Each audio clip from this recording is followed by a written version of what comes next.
Stakeholders in Nigeria's energy sector have appeared before the House of Representatives at the Committee on the Implementation of the federal government's compressed natural gas (CNG) policy to give updates and defend the initiative, praising legislative backing and highlighting progress since the removal of fuel subsidies.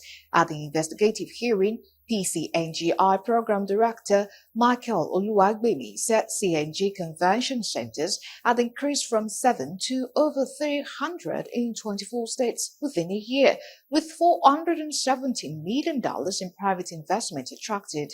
So far, 93,000 kits have been acquired, 2,170 vehicles converted, and 5,500 technicians trained. He sued for more legislative funding beyond the 130 billion naira and 85 billion naira approved for 2024 and 25, stressing the initiative supports private sector participation.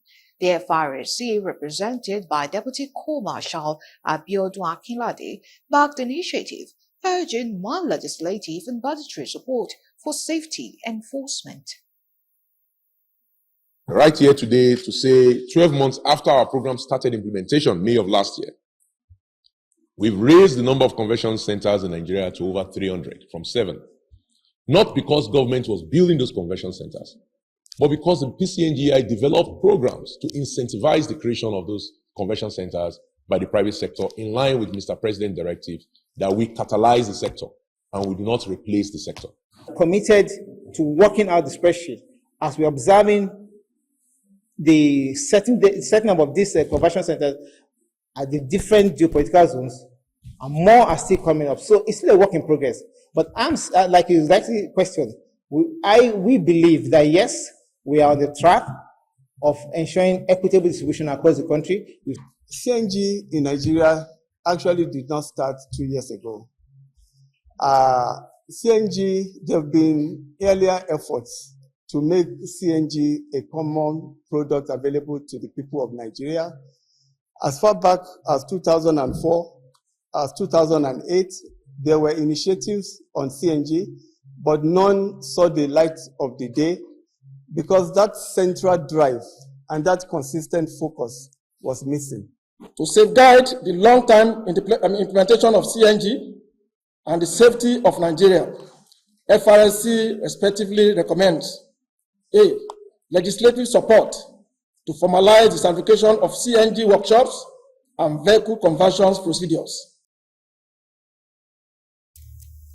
Committee Chairman Honorable Ahmed Jaha warned against focusing only on conversions without building infrastructure, adding that if there's no support system for the vehicles, the program won't succeed.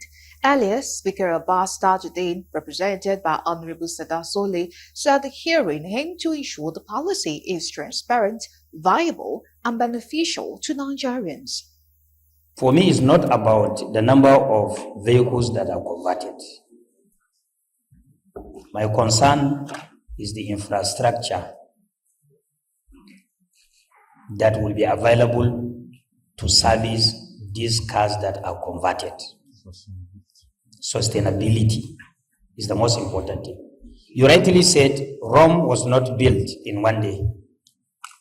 But you should equally understand that it's the same Rome that was destroyed by the complacency of the Romans. This hearing marks a crucial moment in our collective oversight responsibility, especially as it concerns the federal government's strategic transition from traditional fuel to cleaner and more affordable energy solutions.